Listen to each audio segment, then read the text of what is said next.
Hey everybody, it's Moonhorse again. Coming in just before this video with a little bit of information. We're talking about the University of Utah healthcare program. A friend of mine is not doing well and needs you guys, if you can, to look into this program, donate if you can, help out if you can.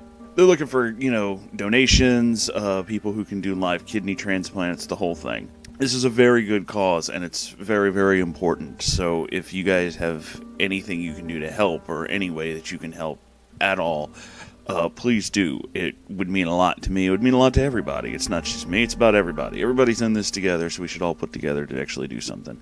Like, if you're interested, or you have any way that you can possibly get in touch with this, or if you're in the area and you can do something to help out, you can contact them at uofulivingdonor.org. Or you can contact them at the phone number 801-587-8816. If you're interested in helping my friend specifically, when you get through to somebody or you're talking to somebody, ask for Corinne C. Powell. That's who needs the help right now. It's this person who asked me to kind of help out, not just for her, but for everybody. So if you want to help out, you want to contribute to a good cause, you want to do something good, really help these people out. They could use it. Alright, so now on with the show.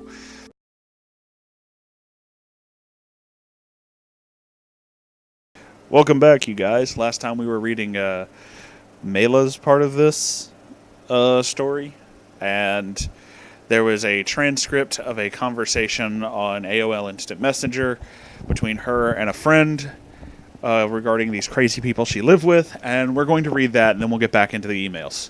So this is a transcript of an AIM conversation, so it's just back and forth. So I'll put pauses, but I'm not going to keep reading everybody's name.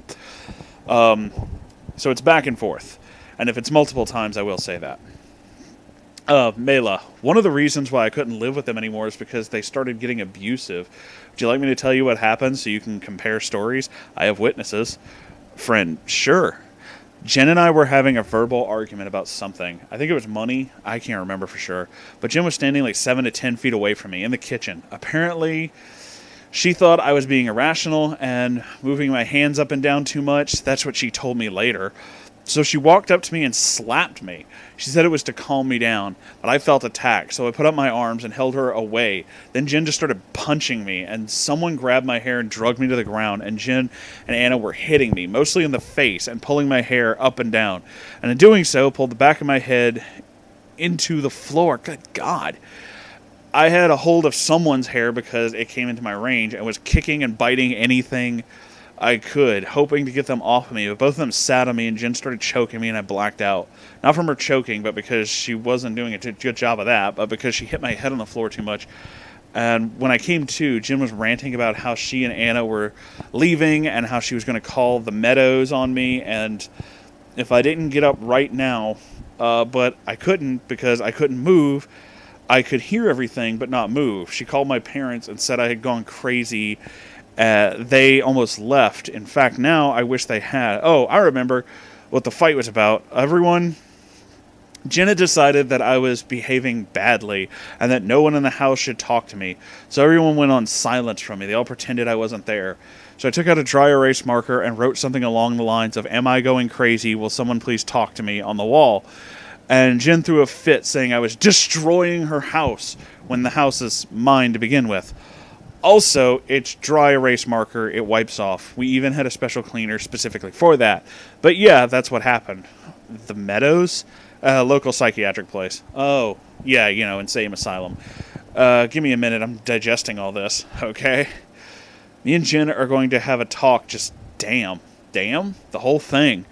I didn't even say anything about it at the time. I was bleeding. They hit you hard enough on the head to knock you out and you weren't bleeding? No, I had bruises, like really bad, even weeks later, but the floor's a really blunt object. True.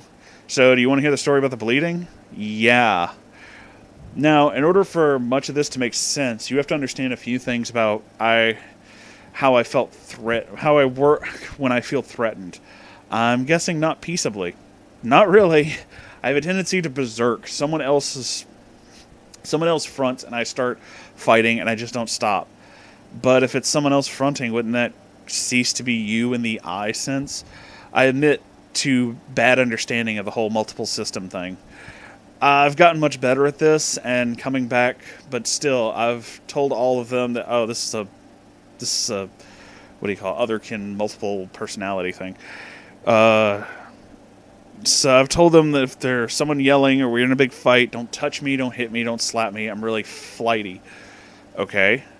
Yeah, I don't know who this person is, who reacts this way, but this person will only front when threatened and won't talk. Yeah, not good. Yeah, I've gotten in situations where I feel threatened since then and managed to stay front, but it's much better now. I don't want to make that go away entirely. It's a good safety mechanism. I think I understand the feeling.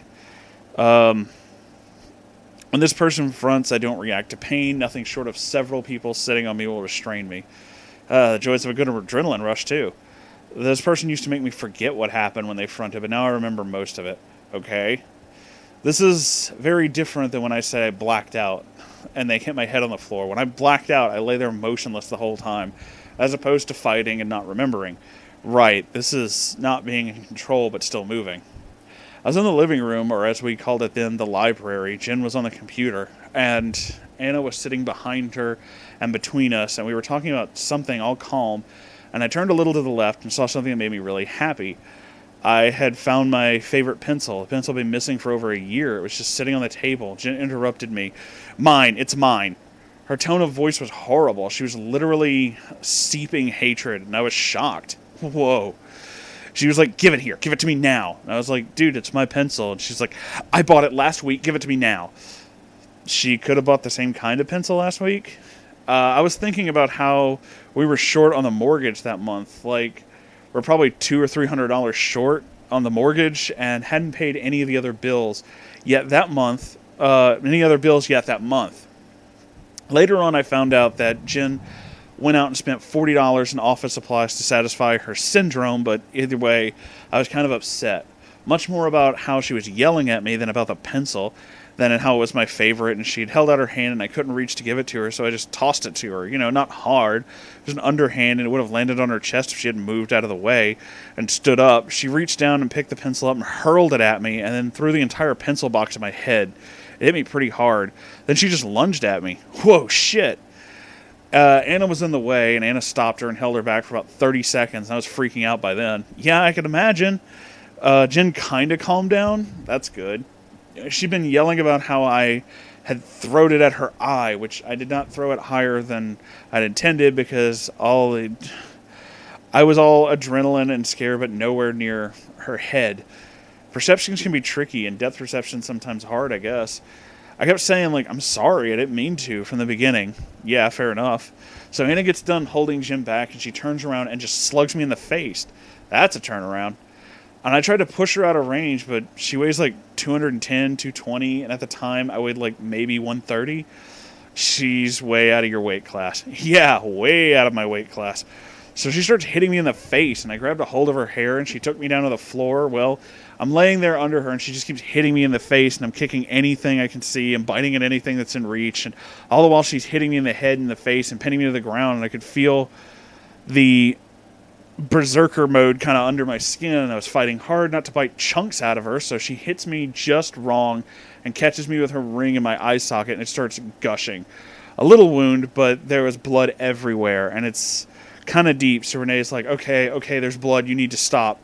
And I go limp, and she's still hitting me for like the next minute, and I waited until I decided that she really wasn't going to stop. And then I started defending myself again, and I tried to keep my hands up over my head and curl my legs up near my stomach so that she couldn't do much more serious damage. So between trying to kick her, I was curled up in a fetal position. And then through Anna's hair, I saw someone coming at me, so I kicked out, and it was Jen, and she went away. I'd get out of the way of kicking and flailing, too. She got a wooden dowel about an inch in diameter, and flat on the end, and held it up to my chest and tried to stake me. At this point, in spite of the fact that Anna was still pummeling me, I almost bust out laughing because it was so immature. She had no idea how much force it would take to actually spear someone with a blunt stick of that size. Yeah, it takes about full force to stick a sharpened pencil any distance into anyone, much less something that big, especially when she's holding it flat on my chest and pushing the and pushing, they finally pulled Anna off me, and Jen's ranting and raving about disobedient childer, and Anna's lunging at me every chance she gets, trying to pull away, and Anna's saying that I was out of control, and Renee keeps saying I need to go upstairs and clean off my face because I'm covered in blood, so I went upstairs, and Jess came up after me and was talking to me in the bathroom, and I was shaking so bad and sobbing. Yeah, I imagine. And I kept hearing Anna screaming downstairs about she wanted me out of the house. My house. And after a few minutes, I went to the top of the stairs and yelled down I wanted her out of my house. I wanted her... Oh, I'm sorry, I'm reading the wrong line. Yelled how I wanted her out of my hearing range immediately, or I would call the cops and tell them she's no longer allowed in my house. I was yelling to have someone shut her up because every time I heard her, it made it harder to breathe, and I was having a full-blown panic attack. And given what you felt, I can see that. Jess was all the time telling me how she saw it all, and it was Anna who attacked me, and they were claiming that I lunged at Jen and kept calling Anna a loose cannon because she attacked me. Shit, this page is... I can't see the end of it. My monitor's not letting me see the end of it. Basically, yeah, crazy shit happens. Okay, let's go back to the other story. That's some pretty fucked up shit. Alright, so this is from November 19th, 2005. I never would have put up with being hit if Jen had made it seem like it was my fault and told me repeatedly that I attacked her and then blacked out. I am not the kind of person who gets abused. The pictures are after they left, so the room looks similar with much more stuff strewn around when they did live there. I took them with my mom's digital camera so that if I need them with the police to prove the mess they made, I would have proof. Yeah, there was glitter everywhere. I'm still removing glitter from all over. I still find random glitter in my in my crotch all the time. That's how much it's everywhere. Oh, and how Jen smelled. Angel was much worse, though. I don't think that girl ever bathed. They just kept adding perfume. And Jen's purple skirt dress thing smelled to high heaven. That was until I made her other clothes to wear. Even then, she wore that dress skirt thing all the time, and always kept insisting that her clothes were too large, except in the tits. Whenever something was too small, it was too small for her shoulders. Whenever it was too large, it was too baggy around her stomach. Sure, she had a deluded idea of what she looked like at 200 pounds. I just had something scary happen. Like, I just heard a chorus of people saying just because she bought expensive bubble bath doesn't mean she used it. Like, 2 other people said that at the same time. I finally figured out how to get Jen to bathe.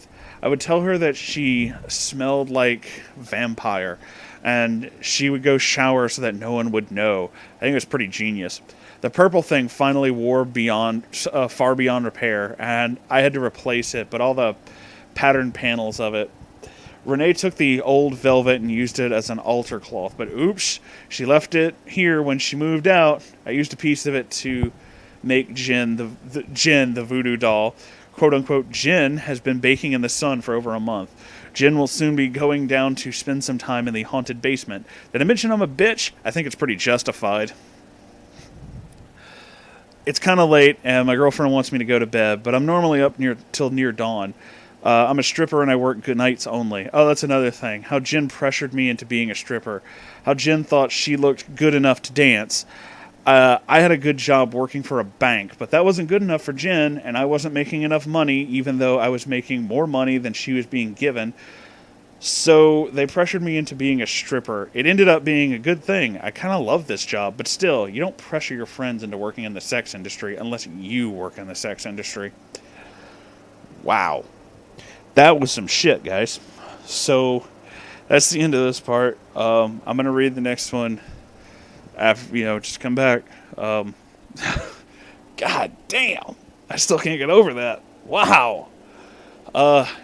So yeah, if you enjoyed this, like, comment, subscribe, and, I have a Patreon. You can give me $1. That'd be cool. I'm going to continue mining the crazy out of this and telling you all the stories that I see. Okay. Goodbye.